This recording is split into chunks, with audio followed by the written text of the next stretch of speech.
بسم الله الرحمن الرحيم. متابعينا الكرام، لقائنا ما بتنتهيش من قامات العاب القوى المصريه.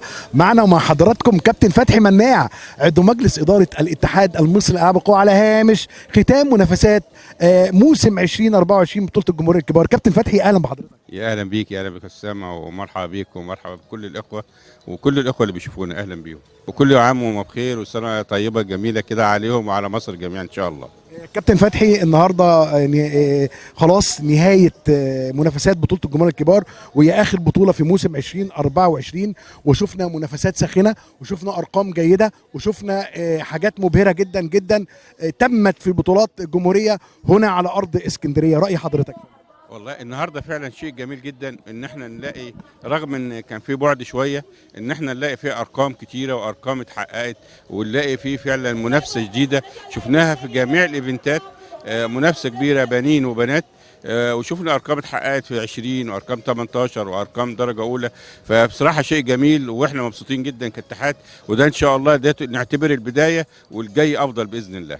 ان شاء الله. كابتن فتحي، كابتن فتحي، تقول ايه للدور الوطني اللي بيقوم بيه اتحاد العاب القوى المصري في ازدهار الرياضه وبصفه خاصه العاب القوى؟ طبعا احنا يمكن كان الفتره اللي فاتت بدايه طبعا بوجودنا بالاتحاد عملنا خطه ان شاء الله، والخطه وضعناها مش للسنه دي ولا السنه الجايه. احنا كان هدفنا 2026 2028 وان شاء الله اللي يعيش 2032. فاحنا دلوقتي الهدف ان احنا باذن الله يكون عندنا ابطال، يكون عندنا بطلات يرفعوا اسم مصر ونحقق ميداليات باذن الله.